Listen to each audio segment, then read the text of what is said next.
رجع واجي. ماشي يا ياسمين، لا خلي روحي بالك يا بنتي منها. شوفيها يا بنتي، ربنا يشفيها يا بنتي. يعني ايه دلوقتي؟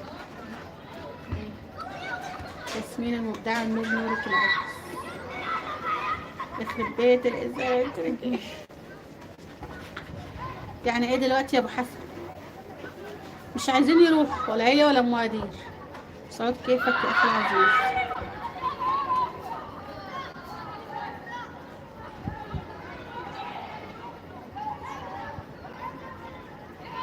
يا رب. جوجو نمتي؟ ابو حسن انا هروح وربنا. يلا يا ياسمين. مين؟ يلا يا ياسمين، ما انت. ابو حسن منور الكون يا اخي العزيز. ليه كده؟ اوسخ حاجة لما يجيبوا الامتحان صعب يقولك مع تمنياتنا بالتوفيق والنجاح، ودي تبقى امك وتوفيق ده جوزك. استخدام الشامبو للفليت تروح يا بنورك يا علي من ابو حسن.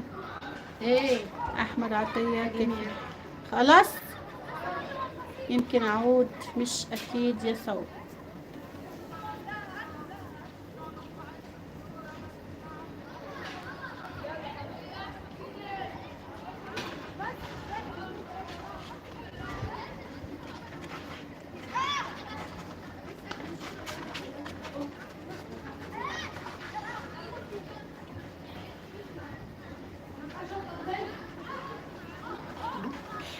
مش لازم، خليها على الترابيزه. هو كريم جوه ولا تحت؟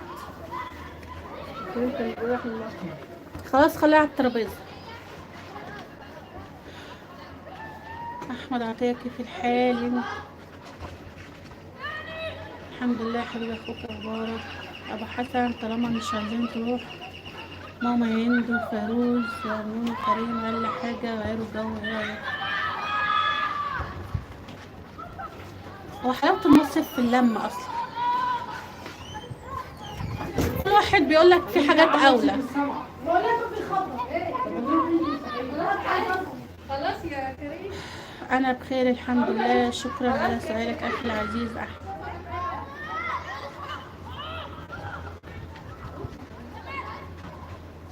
يد مجدي.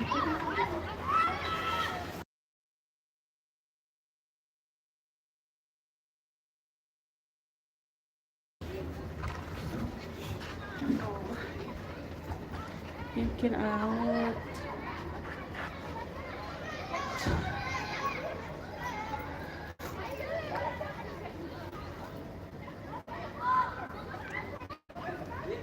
طيب انت ناويه ولا تعملي زيهم؟ احمد الاحمدي ماشي يا احمد، اجوزك يا حبيبي. فينهم عبد العزيز وبدر؟ اكيد مشغولين يا علي. طب انت ناويه ولا تعملي زيهم؟ يسر. هي بس يعني اللي بيحليها اللمه. السفر عايز فلوس وعايز شغلانة وسكن هناك، والناس هتروح بس تتفرج على نفسها. قطع ورجع تاني. اه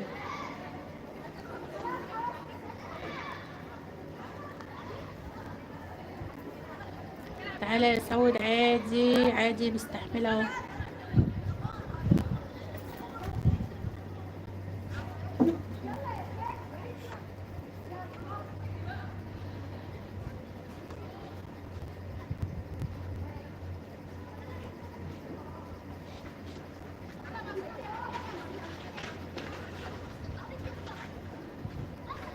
تمام ولا اي مشكله.